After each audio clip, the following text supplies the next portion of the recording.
Outro recurso para garantir água para a comunidade é a construção da barragem subterrânea, que mantém a água embaixo do solo através da construção de um muro construído dentro da terra.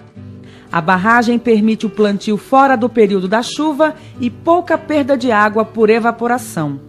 Para a construção dessa tecnologia, os agricultores devem inicialmente identificar um local por onde, no período de chuva, corre um riacho ou córrego e já exista no entorno o cultivo de plantações. Na parte em que o terreno começar a estreitar, deve-se fazer uma sondagem para saber em que profundidade está o cristalino, tipo de formação rochosa comum na região, conhecida pelos pedreiros e pedreiras como impermeável. Deve ser identificada a existência de ombreiras ou encostas nas extremidades, o que garante a contenção da água pelos lados. Uma vez escavada a fenda na terra, deve ser feita uma sondagem no local, cavando 3 buracos ao longo da vala. No final do dia, esses buracos devem ser preenchidos com água e na manhã seguinte devem ser observados se a água ainda permanece lá.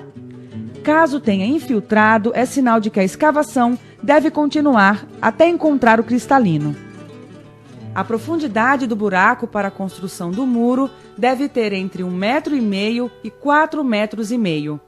Se for mais raso ou mais profundo que estas medidas, é importante que procure outro lugar.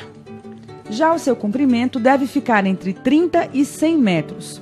Outra observação importante é em relação à forma de escavação.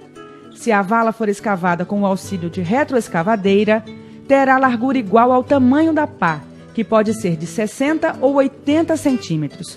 Mas se for escavada manualmente, é indicado que tenha largura de 1 metro, para garantir segurança ao trabalho.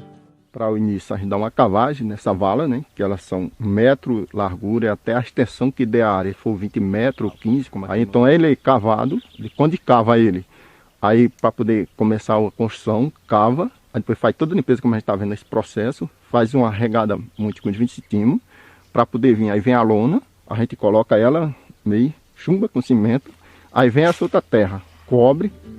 Os pedreiros e pedreiras devem ter cuidado na hora de colocar a terra dentro da lona. O trabalho deve ser feito com cautela para evitar que o impacto rasgue a lona. Por fim, é construído o sangradouro de alvenaria, por onde o excesso de água escorre. Além do muro e do sangradouro, a estrutura da barragem subterrânea envolve um poço, por onde a água emerge e abastece uma caixa d'água, que vai facilitar o trabalho dos agricultores na hora de aguar áreas próximas. O poço não deve ser aterrado nem cimentado no fundo e deve estar localizado na parte central da escavação, para alcançar maior quantidade de água e uma distância média de 5 metros do muro.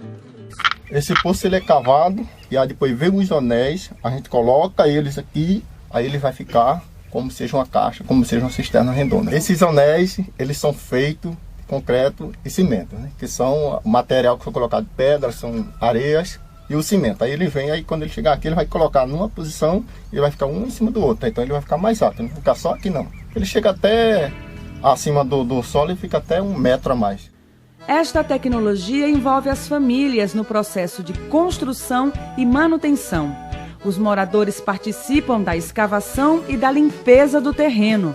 Devem manter o controle da salinidade do solo e da água, manter o solo com cobertura vegetal e ficar atentos à necessidade de reparos na parede, fazendo consertos quando necessários.